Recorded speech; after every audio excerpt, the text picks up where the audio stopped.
नमस्कार दोस्तों, आज की इस वीडियो में हम मार्केट कैप को समझेंगे। ये एक बेसिक इंडिकेटर है और इसकी मदद से हम फंडामेंटल एनालिसिस करते हैं, क्योंकि किसी भी कंपनी का साइज क्या है वो हम उसके मार्केट कैप से समझ सकते हैं। तो आज के इस वीडियो में हम समझेंगे कि मार्केट कैप क्या होता है और उसको कैलकुलेट कैसे किया जाता है, और साथ ही साथ हम यह भी समझेंगे कि हमारे देश का मार्केट कैप अभी कितना है, हमारा जो शेयर मार्केट है उसका मार्केट कैप कितना है, और जीडीपी के साथ उसका रेशियो क्या है, जिसको बोलते हैं market cap to GDP ratio. वो रेशियो अभी कितना है वो भी आज हम समझेंगे। और साथ ही साथ यह समझेंगे कि मार्केट कैप को यूज करके हम राइट शेयर कैसे चूज कर सकते हैं और हम एक मल्टी बैगर शेयर का चुनाव कैसे कर सकते हैं, क्योंकि करेक्ट शेयर चूज करने का ये एक बेसिक मेथड है।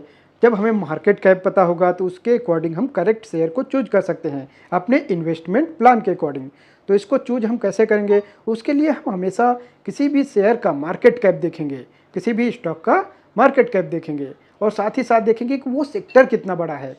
अगर मान लीजिए एग्जाम्पल के लिए आपको कोई ऐसा शेयर मिला जिसकी मार्केट कैप छोटी है, वो एक स्मॉल कैप शेयर है, और वो जिस सेक्टर में काम करता है या उसका जो बिजनेस मॉडल है उस पूरे सेक्टर में ही अभी ग्रोथ है, वो सेक्टर ही अगर अभी अंडर पेनिट्रेटेड है, और अगर वो पूरा sector as a whole grow करेगा तो सोचिए उस शेयर में कितनी ग्रोथ आएगी, क्योंकि उस सेक्टर में वो एक अभी स्मॉल कैप शेयर है।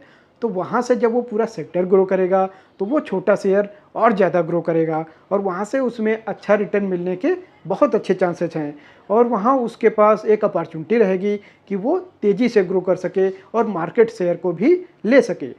तो इस तरह से हम किसी कंपनी के मार्केट कैप के अकॉर्डिंग ही समझ पाएंगे कि उसका सेक्टर कितना बड़ा है और वो कंपनी कितनी बड़ी है, और उसके अकॉर्डिंग हम डिसीजन ले सकते हैं कि उस कंपनी में हमें इन्वेस्ट करना चाहिए या नहीं, और फ्यूचर में वो कितनी बड़ी हो सकती है ये भी हमें मार्केट कैप से पता चलेगा, क्योंकि आगे उसमें ग्रोथ है या नहीं। जैसे कि किसी ने आपसे बोल दिया कि कोई शेयर आगे आने वाले कुछ समय में 5 गुना या 10 गुना हो जाएगा, तो वो हो सकता है या नहीं ये हम उसके मार्केट कैप से ही पता लगा पाएंगे। क्योंकि अगर ऑलरेडी किसी कंपनी का मार्केट कैप बहुत ज़्यादा है तो वो 10x कैसे होगा, और या फिर कोई जो कंपनी है वो ऐसे सेक्टर में काम करती है जो सेक्टर ऑलरेडी पेनिट्रेटेड हो चुका है, जिसका बिजनेस पूरी कंट्री में फैल चुका है और आगे उसमें ग्रोथ पूरे सेक्टर में ही ग्रोथ नहीं देखने को मिल रही है, तो वहाँ से वो शेयर कैसे बढ़ सकता है और उसका मार्केट कैप कैसे 2x या 3x या 5x कैसे हो सकता है। तो इसकी मदद से ही हम ये चीज़ें समझ पाएंगे और सही शेयर को हम चूज कर पाएंगे।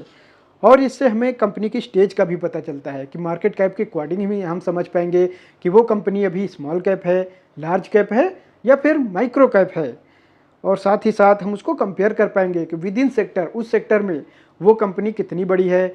अब हम देखेंगे कि मार्केट कैप होता क्या है। मार्केट कैपिटलाइजेशन को ही मार्केट कैप बोला जाता है लेमैन लैंग्वेज में। और market cap is one of the most effective ways of evaluating the value of company. किसी भी कंपनी की वैल्यू को इवेल्युएट करने का ये सबसे इफेक्टिव तरीका है उसका मार्केट कैप से ही हम उसकी वैल्यू का पता लगा पाएंगे। और इस साथ ही साथ ये डिफाइन करता है total market value of the outstanding shares of A company. किसी भी कंपनी के जितने भी शेयर्स हैं उसकी मार्केट वैल्यू क्या है, या फिर ये कहे कि उस पूरी कंपनी की ही मार्केट वैल्यू क्या है, ये हमें उसके मार्केट कैप से पता चलता है।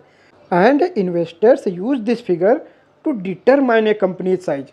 और इससे हम किसी भी कंपनी के साइज को डिटरमाइन करते हैं। मार्केट कैप से ही हमें पता चलेगा कि उस कंपनी की साइज क्या है, वो एक स्मॉल कैप कंपनी है या फिर लार्ज कैप कंपनी है।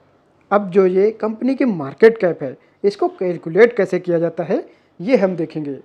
तो हमें जब किसी कंपनी का मार्केट कैप निकालना हो तो हमें उसके शेयर प्राइस को देखना चाहिए कि उसका शेयर प्राइस क्या है, और उसका जो भी स्टॉक प्राइस होगा उससे हम उसके टोटल नंबर ऑफ शेयर्स को मल्टीप्लाई कर देंगे तो उस कंपनी का मार्केट कैप आ जाएगा।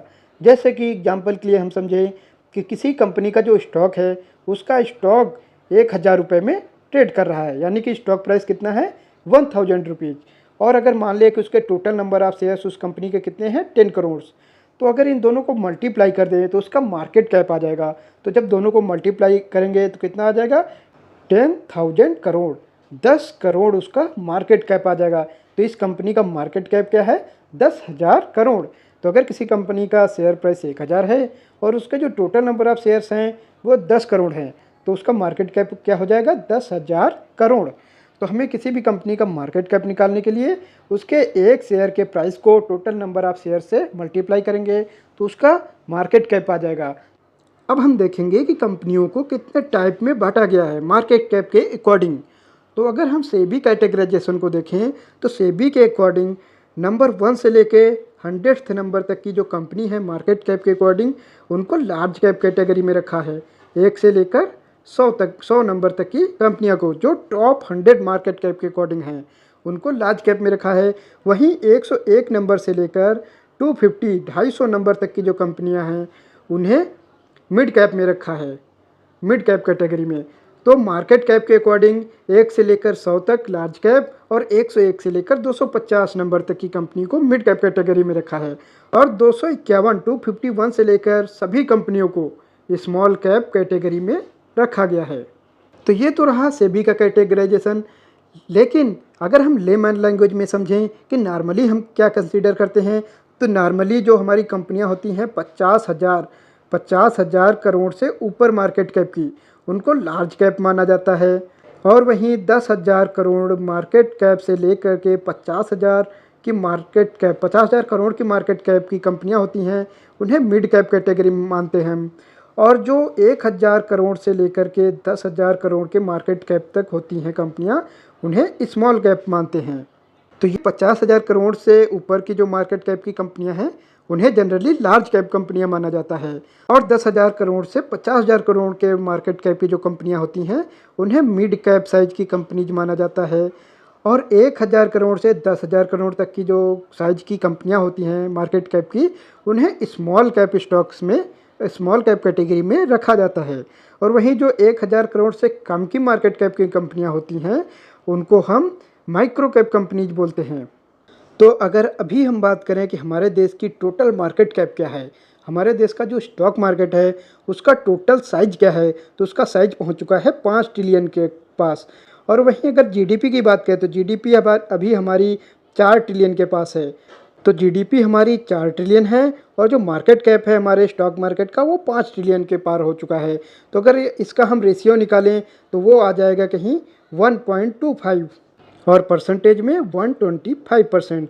तो जीडीपी के अकॉर्डिंग देखें तो जो मार्केट कैप है हमारे शेयर मार्केट की वो 125% के आसपास है। और वहीं रेशियो में देखें तो 1.25 हो चुका है। यानी कि जो हमारे देश की मार्केट कैप है शेयर मार्केट की वो हमारी जीडीपी से भी ज़्यादा हो चुकी है। और ये रेशियो जब 1 से ज़्यादा होता है तो इसे निगेटिव माना जाता है और तब माना जाता है कि जो मार्केट है वो ओवर वैल्यूड हो चुकी है।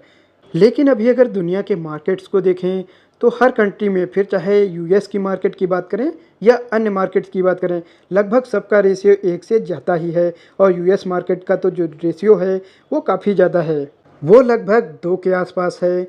यानी कि जो यूएस का जीडीपी है उसके दोगुने पर उसका जो मार्केट कैप है वो दोगुना है, उसका जो शेयर मार्केट है वो दोगुने पे ट्रेड कर रहा है। तो ओवरऑल देखें तो यूएस से तो अभी काफ़ी कम है हमारे यहाँ का रेशियो। लेकिन यूएस एक डेवलप्ड कंट्री है और वहाँ ज़्यादातर टेक्नोलॉजी कंपनीज है, तो वहाँ ये रेशियो ज़्यादा ही रहेगा क्योंकि टेक्नोलॉजी कंपनियाँ ज़्यादा वैल्यूएशन कमांड करती हैं और साथ ही साथ ये वर्ल्ड लीडर है, तो यहाँ वैल्यूएशन ज़्यादा ही रहेगी, ये हायर वैल्यूएशन कमांड करेगा। और इंडिया का जो रेशियो है वो 1.25 है। लेकिन अगर हमारी जीडीपी ग्रोथ अच्छी रहती है तो हम इसको मैनेज कर सकते हैं। लेकिन अगर जीडीपी में अच्छी ग्रोथ नहीं आती है और ये रेशियो बढ़ता जाता है तो वहाँ से मार्केट में बड़ी गिरावट भी देखने को मिल सकती है क्योंकि ज़्यादा टाइम तक ये रेशियो बढ़ नहीं सकता, इसको जीडीपी के आसपास ही रहना होगा। हम देखेंगे कि हमारे देश की टॉप कंपनीज कौन सी हैं मार्केट कैप वाइज। तो मार्केट कैप वाइज बात करें तो इस समय नंबर 1 पर है रिलायंस। रिलायंस की मार्केट कैप सबसे ज़्यादा है 19,95,000 करोड़ के आसपास, यानी कि इसकी मार्केट कैप 20 लाख करोड़ के पास पहुंच चुकी है। तो यहीं से आप समझिए कि अगर हमने किसी कंपनी का मार्केट कैप दिखा कि उसका मार्केट कैप इस समय 20 लाख करोड़ है और फिर कोई बोले कि आने वाले कुछ सालों में वो 4x हो जाएगा, वो उसका शेयर प्राइस 4 गुना हो जाएगा। तो आप उसके मार्केट कैप को देखिए, सीधा ही समझिए कि अभी अगर इसका मार्केट कैप 20 लाख करोड़ के आसपास है तो 4 गुना शेयर प्राइस होगा तो इसका मार्केट कैप कितना हो जाएगा, 80 लाख करोड़। तो 80 लाख करोड़ अगर किसी कंपनी का मार्केट कैप हो रहा है तो क्या वो कंपनी उतनी बड़ी हो सकती है, और वो उतनी बड़ी होने में कितना टाइम लगेगा। और उसका सेक्टर देखिए कि उसका जो सेक्टर है, वो जो काम करती है, जो बिजनेस करती है, क्या वहाँ इतनी ग्रोथ है कि वो 80 लाख करोड़ तक पहुँच जाए।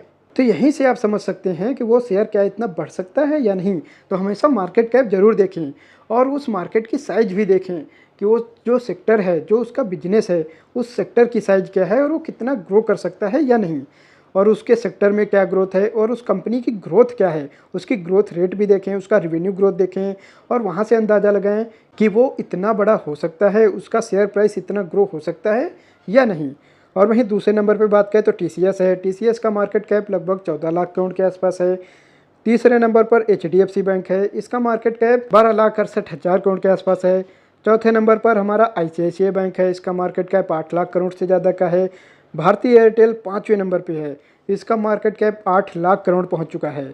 वहीं एसबीआई 6ठे नंबर पे है, इसका मार्केट कैप 7.5 लाख करोड़ के आसपास है। एलआईसी 7वें नंबर पे है और इसका मार्केट कैप 6.5 लाख करोड़ के आसपास है। इन्फोसिस 8 नंबर पे है, इसका मार्केट कैप भी 6 लाख करोड़ से ज़्यादा का है।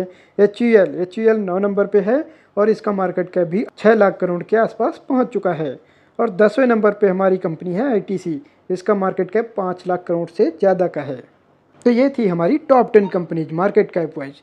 तो हमेशा जब भी हम फंडामेंटल एनालिसिस करें, हम उस कंपनी का मार्केट कैप जरूर देखें और उस सेक्टर को देखें और उस सेक्टर की ग्रोथ, देन उस कंपनी की ग्रोथ देखें।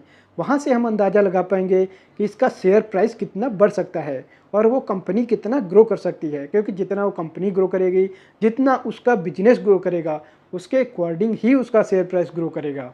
तो ये था आज का हमारा वीडियो मार्केट कैप पर। आई होप कि आपको ये पसंद आया होगा। तो चलिए मिलते हैं नेक्स्ट वीडियो में किसी और इंटरेस्टिंग टॉपिक के साथ। धन्यवाद दोस्तों।